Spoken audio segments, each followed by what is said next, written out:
اعتکاف کے موضوع پر بات ہو رہی تھی۔ آج کا ہمارا پہلا مسئلہ یہ ہے کہ عورت جب اعتکاف بیٹھتی ہے، اگر اس کو اعتکاف کے دوران حیض کا خون آ جائے تو وہ کیا کرے؟ میرے عزیز بھائی، عورت کو جب حیض کا خون آ جاتا ہے تو اس کا اعتکاف ٹوٹ جاتا ہے، لہذا اس کا روزہ بھی ٹوٹ جاتا ہے، اس کا اعتکاف بھی ٹوٹ جاتا ہے۔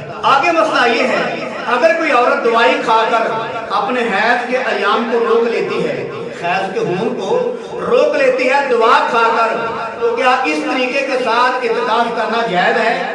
میرے عزیز بھائی، اگر کوئی عورت دوا کھا کر اپنے حیض کے ایام کو روک لیتی ہے تو ایسے اس کا کرنا جائز ہے۔ اور اعتکاف کے اندر بھی اگر کوئی عورت ایسا کرتی ہے، اس کو حیض آنے کا معاملہ بن گیا اور وہ دوائی کھا کر حیض کے خون کو روک لیتی ہے، اس کا اعتکاف بیٹھنا بھی جائز ہے اور اس کا خون روکنا بھی جائز ہے۔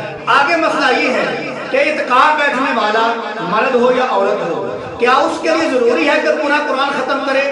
یہ سنت عمل ہے، ضروری ہے؟ تو میرے عزیز بھائی، اعتکاف کرنے والا جو ہے اس کے لیے ضروری نہیں کہ پورا قرآن کرے۔ قرآن پورا کر سکتا ہے تو کرے، 10 پارے پڑھے، 20 پڑھے، 30 پڑھے، 2 قرآن پڑھے، 5 قرآن پڑھے، لیکن یہ کہنا کہ اعتکاف کرنے والے کے لیے پورا قرآن پڑھنا ضروری ہے، یہ معاملہ بالکل غلط ہے۔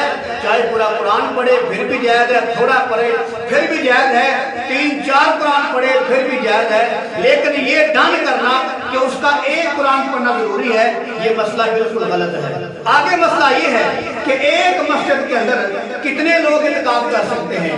میرے عزیز بھائی، اس کی کوئی حد نہیں۔ ایک مسجد کے اندر 2 آدمی اعتکاف کر سکتے ہیں، 3، 4، 10، 20، 30، جتنے چاہیں آدمی اعتکاف کر سکتے ہیں۔ جتنی بڑی مسجد ہو، جتنے زیادہ لوگ بیٹھ جائیں، اتنا زیادہ روحانی ماحول بنے گا، لہذا اس کی کوئی تعداد نہیں، کوئی حد نہیں کہ اتنے آدمی اعتکاف کریں، اس سے زیادہ نہ کریں۔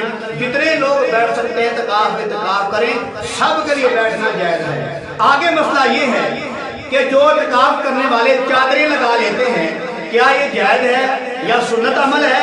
تو میرے عزیز بھائی، سنت عمل تو نہیں، لیکن یہ طریقہ مناسب ہے، جائز ہے، آدمی کر سکتا ہے، کیونکہ اگر چادریں نہ لگائیں لوگوں کو پتہ نہیں چلتا کہ اعتکاف کون بیٹھا ہوا ہے، اور لوگ اس کے پاس آئیں گے، فضول باتیں کریں گے، اگلی پچھلی گپیں لگائیں گے، لہذا چادریں لگانے کے ساتھ یہ پتہ چل جاتا ہے کہ اس مسجد میں لوگ اعتکاف بیٹھے ہوئے ہیں، اور تاکہ کوئی ان کے پاس آ کر فضول باتیں نہ کرے، ان کو پریشان نہ کرے۔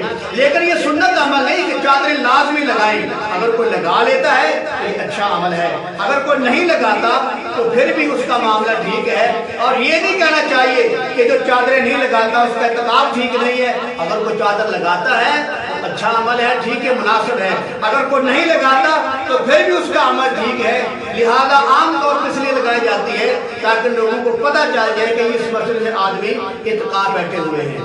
آگے مسئلہ یہ ہے، اعتکاف کی حالت میں کیا دینی کتابوں کا مطالعہ کرنا جائز ہے؟ میرے عزیز بھائی، اعتکاف کرنے والے کے لیے دینی کتابوں کا مطالعہ کرنا جائز ہے۔